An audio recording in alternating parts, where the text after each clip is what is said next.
that. Just want to kind of, touch on a couple things. We'll talk a little bit about the Lutcher game. We'll kind of mention briefly about the LHSA decision, and then we'll talk about Turlings Catholic. First, I thought the Lutcher game was a phenomenal atmosphere, right? I think it is as good a rivalry, as clean a rivalry as you possibly can have. I mean, it was a well-played game. There was not a personal foul. There was no chippiness. It was just two River Parish teams really laying it on the line for their school and their community. And at the end of the day, somebody had to win and somebody had to lose. I have the utmost respect for their head football coach, Dwayne Jenkins, and not just their head football coach. Like I said, my brother-in-law is the coach on that staff. Blake Forsythe, who was a former Comet, and brother of Tyler Forsythe's on that staff, and Cortland Taylor, who's one of our own, who played for us, who coached with us. So there's a lot of ties, and to give you an idea of those ties, if we'll bounce football questions off one another. They ask us about special teams. We ask about offense, defense. We have an open dialogue with those coaches, so we respect one another. And at the end of the day, we found a way. It was a phenomenal atmosphere, somewhere close to about 2,000 paid, and there was about 2,500 in the stadium whenever you start talking about players and band members and spirit squads. So I don't know where else you would have wanted to be on Friday night. I know it cost $10 to get in and some change, but you definitely got your money's worth. It was a phenomenal atmosphere, and I thought at the end of the day, was very proud of the way that our kids played. Just mention a couple of their players. I mean, Dwanye Winfield is as good a player as they come. Some of the things that he was able to do were, self-inflicted by us, but a lot of it had to do with him. And I thought on defense, Brock Luke played about as good as you can possibly play on defense. So I was very impressed with those two young men. Just wanted to single those guys out. Definitely impressed with our guys. Their number 7's pretty special, but I wouldn't trade my number 7 for theirs. So we had a lot of big moments in the game. It started out, and I think it kind of actually was a pretty good script for us. The first quarter was kind of a non-event. Really had our back broken getting the touchdown call back. We don't really agree with the call. Brady Clermont made contact with the blocker initially in front, and he just kept and turned his back, and we got called. And the guy that threw the flag, it's not his call. He's sitting on the back line of the end zone. So that kind of got us out of sort a little bit. And then they kind of started to get a little bit of momentum. In the second quarter, we were kind of hanging on to our hat. They went up 14-0, and I think they thought we were going to kind of pack it in. But a big drive by our offense right before the half. So we get into halftime, and we're a little bit shell-shocked, I'll be honest. I was concerned with the look I saw on our kids' faces. You got to remember it's 625 days since St. Charles Catholic's lost a football game. And I think there was a little bit of added pressure, Basically, our message as a coaching staff was we felt like we had got outplayed in the first half and we were down 7 points. We basically told the kids, we want to win every game, but at some point we will lose. I want to tell it to the fans too, at some point we're going to lose, And, I said, no matter what, we're going to come back to work tomorrow. Whether we win, we're coming back to work tomorrow. Whether we lose, come back to work together tomorrow. So at the end of the day, it's a race to see how good we can be in the end. And our kids came out and responded, we made a big stop coming out the half. Our offense goes in, boom, ties it.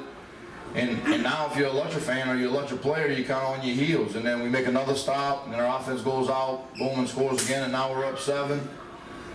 And then, being the great offense and great team that they are, they respond, they score, and then, missed the extra point. I felt like some of our pressure had something to do with that. Then offensively, we had probably our worst series of the night. And then we punt it back, and defensively makes maybe our best series of the night. Makes a stop and punts it back to our offense, and maybe one of our best drives of the year. We sit there and hold the ball with 5 minutes, eat up about 5 minutes and 35 seconds, and end up giving them the ball back with about 27 seconds left.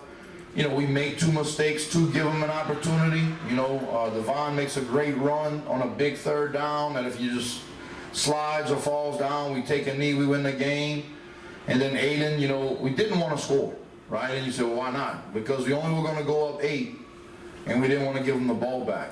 right? So if you're wondering, what's part of the reason that Aiden slid, that's part of it. He should have slid head first, because when you slide feet first, it's, you're spotted where you start your slide.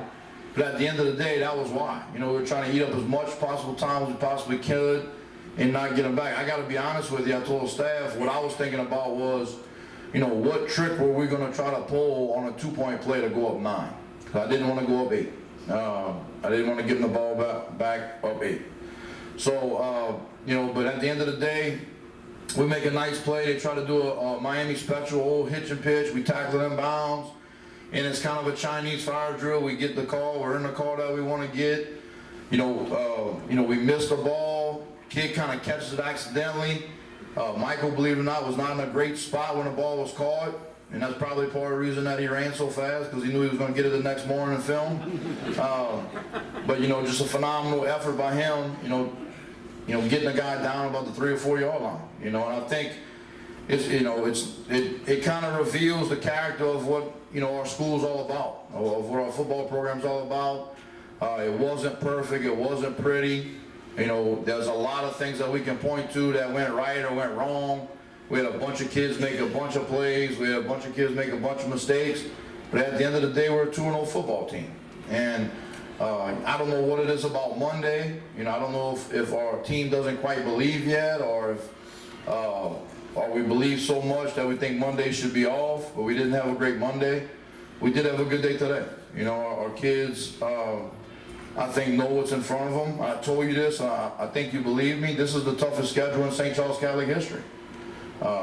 Turlings Catholic is not getting a lot of recognition, but I'm telling you, they're one of the best 4A teams in the state of Louisiana. And it doesn't get any easier. After that, it's De La Salle and Vanderbilt Catholic and Abbeville and St. Martinville. So I felt like we could go 7-0, but we could go 0-7. And so here we are, we're 2-0. There's no time to relax. But I do think we continue to get better in a lot of areas. Defensively, we were a little disappointed in the way we played.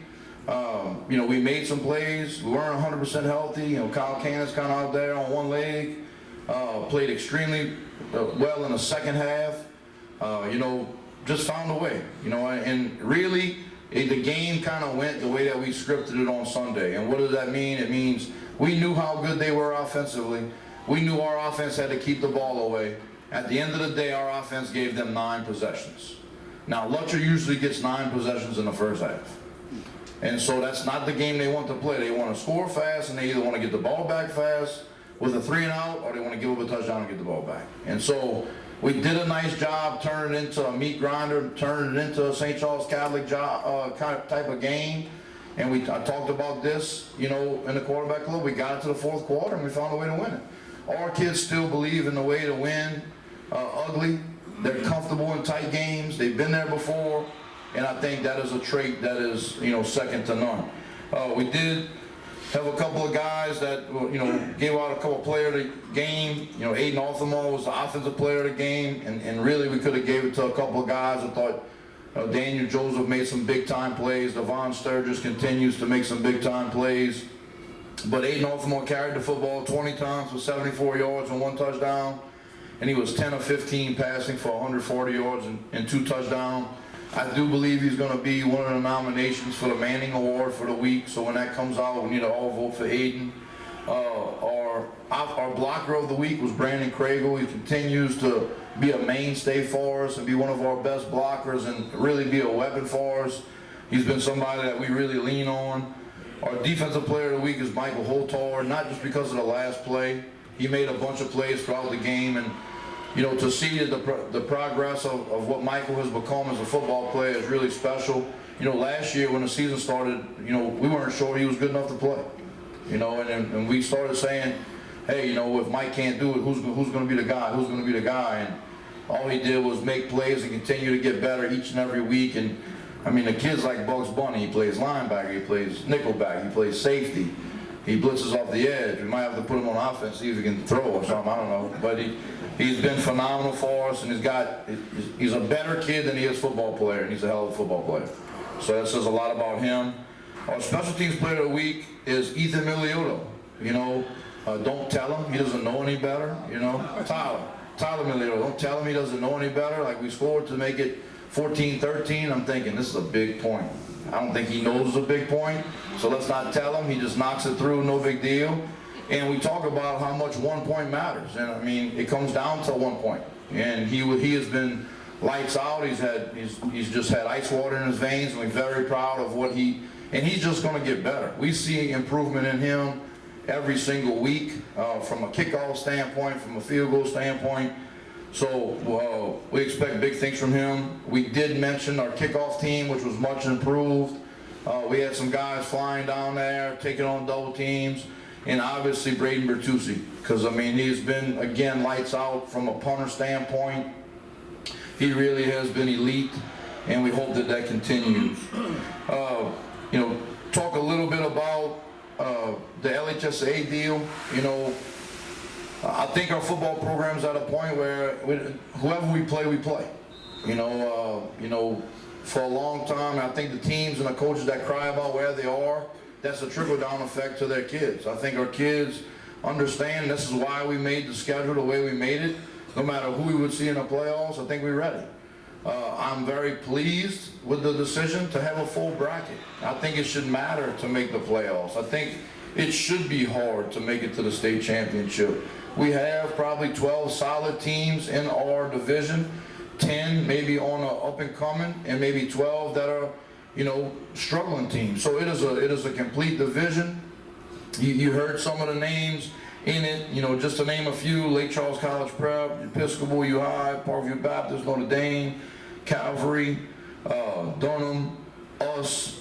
You know, there's a lot of Cali New Iberia still in there. I mean, there's a lot of good football teams in there. And so I think that's what you want to play. I love what happened last year, but you know, starting the playoffs in the quarterfinals is not fun. And we played the same 3 teams the last 2 years. We played Dunham in the first round, Notre Dame, Lafayette Christian. It's not supposed to be that way. So I'm pleased with it, and I think our kids will embrace it as well. And you know, whatever happens, happens. If we're good enough, we're good enough. If we're not, we'll figure out a way to going forward to get good enough. That's kind of where we are as a program. On the Turlings Catholic is an excellent football team. They really have no weakness. They're probably the most complete football team we've played since U High. They have an offense that can throw it and run it. Looks like they would probably prefer to throw it. They have a big-time receiver to give you kind of, you know, a reference to what maybe last year he had over 180 receiving yards versus Notre Dame.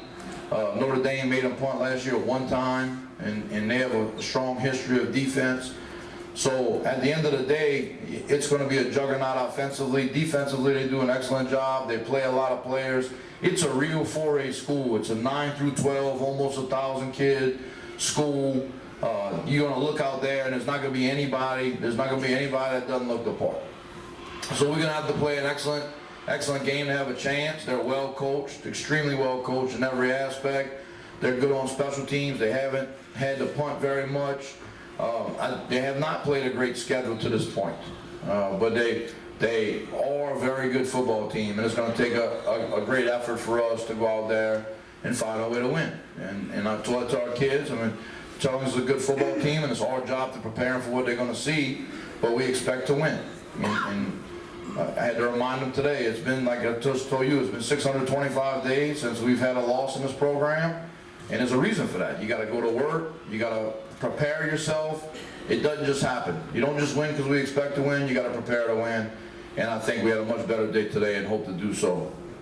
They have an excellent quarterback. He started last year as a sophomore. He's just a junior. They have a big-time receiver, number 1, who can do a lot of things. They play 3 running backs, all of them very good. They have a big offensive line. Defensively, they're an odd front. You know, we don't have a lot of film that really shows exactly what they're going to do. They play the Voiles, who's a good 3A program, but they never punt. They go for it on 4th down every time. They onside kick every time. They do double wing offense. So it's hard to say, well, this is how they're going to play us. So, you know, there's a lot of unknowns. We haven't played each other in a long time. I think actually me and Coach Ty played against them my sophomore year in the playoffs, and they beat us here. So it's going to be a heck of an atmosphere. I think, you know, tickets are $10, cash only. So I think it's going to be a great night, and hopefully we'll go out there and give our best effort and see what happens. Our kids surely expect to win and lay it on the line, but it's going to take a great effort in all three phases. Any questions maybe about the Lutcher game, the LHSA thing, or Turlings Catholic? We do have tomorrow a doubleheader. I know it's a little odd, but we have a couple of these. Our freshman team will play against Holy Cross at 6 o'clock, 8-minute quarters, and then our JV team will play at 7:30 against Holy Cross as well. We're going to get off the field a little bit earlier, sometime around 4:30. I told the JV guys they don't have to leave, just so we relay the same message. But they are allowed to leave and have to be back by 6:45. But obviously the freshmen, the 8th and 9th grade team, they will stay and get ready for the game and go from there. We have a good bit of home sub-varsity games. We play another doubleheader next week against De La Salle. The following week is Vanderbilt Catholic, JV home. I think we travel to St. James the week after that, but a lot of our stuff is home. So it's going to be a busy time on our campus in the next couple of weeks. Any questions about Lutcher, LHSA, or Turlings from anyone? All right, thank you very much.